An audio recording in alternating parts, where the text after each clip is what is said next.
అందరికీ praise the lord.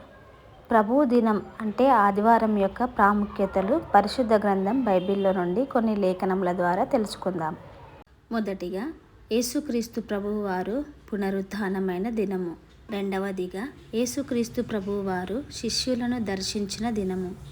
మూడవదిగా కొందరు స్త్రీలు యేసుక్రీస్తు ప్రభువు వారిని మ్రొక్కిన ఆరాధించిన దినము. నాలుగవదిగా ఏడ్చుచున్న మగ్దలేనే మరియ కన్నీరు తుడవబడిన దినము.